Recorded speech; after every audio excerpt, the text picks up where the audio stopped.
Hey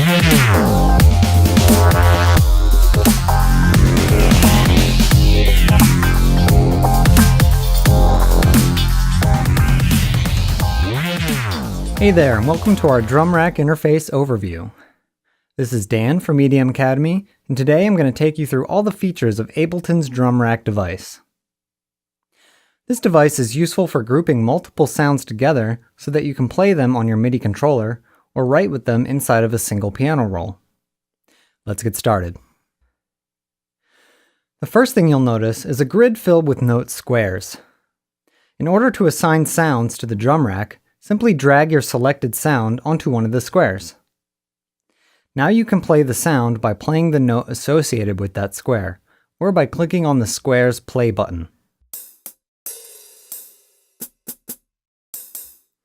Once assigned, sounds are available within their square as an editable Simpler device. To learn about the features of this device, check out our Simpler interface overview. Other Ableton devices and third-party plugins can be placed in the chain after the Simpler device to add effects to only that sound within the drum rack.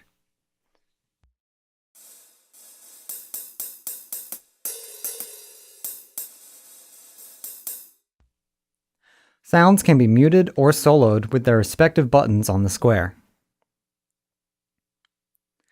The drum rack ranges from -C2 all the way to C8 for a 10-octave range.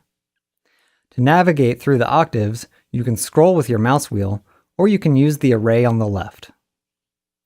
Once sounds are assigned, they will glow yellow in this array, indicating their location.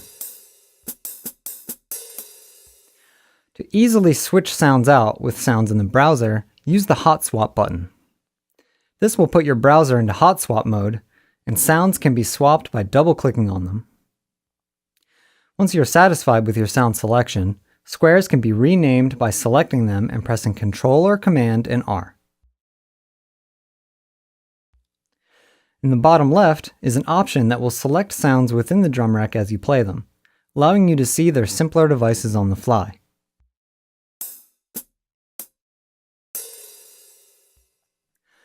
In the top left are three interface buttons. Let's click on the bottom one to close the Simpler display and unclutter our view.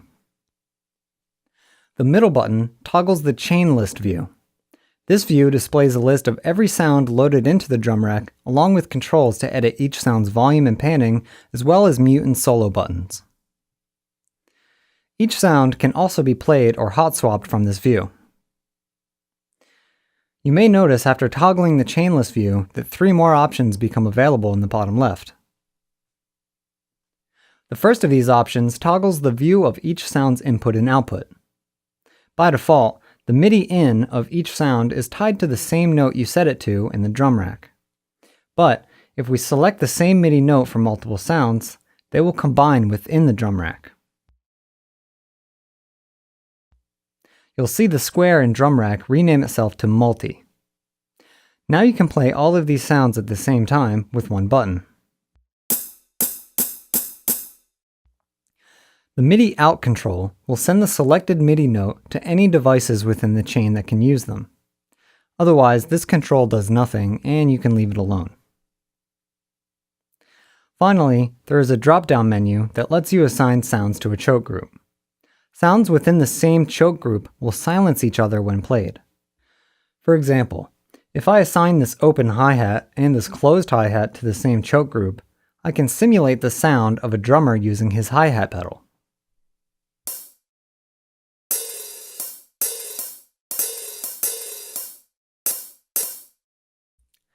The drum rack device also features return track capabilities. To create a return track within the device, click on the R button in the bottom left to display the return track view, and then drag an audio effect into this new section.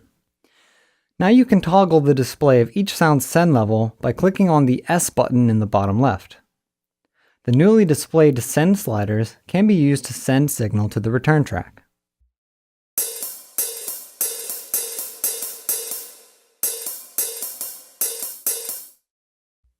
Drum rack return tracks can be routed directly to your project's main return tracks by using the output menu on the right. This is useful if you wish to send a particular sound to an already existing return track. Okay, that covers the input and output sections of the drum rack. Let's take a look at the last remaining feature, the macro knobs. To see the macro knob display, click on this button in the top left. Macro knobs are assignable knobs that can be tied to any other control in the drum rack. More than one control can be tied to a single knob, allowing you to control a variety of things simultaneously. Now let's open up the display of a sample and right-click to assign its sustain control to Macro 1. You'll notice that Macro 1 renames itself to sustain, but you can rename macro knobs manually by selecting them and pressing Ctrl Command and R. Now let's do the same thing for these next few samples.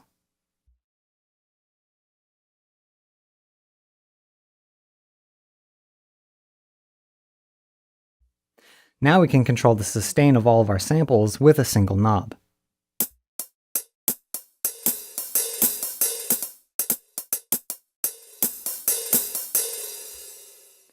If you want even more power over your macros, you can enter map mode by clicking on this button. By default, a macro knob controls 100% of the range of everything tied to it. While in map mode, you can change the control range of individual assignments by using the newly displayed window on the left of Ableton.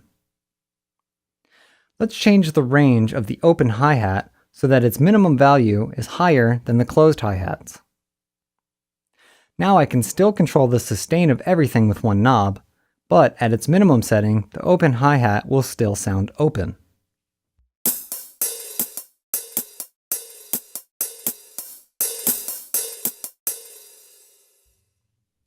And that's everything within the drum rack device.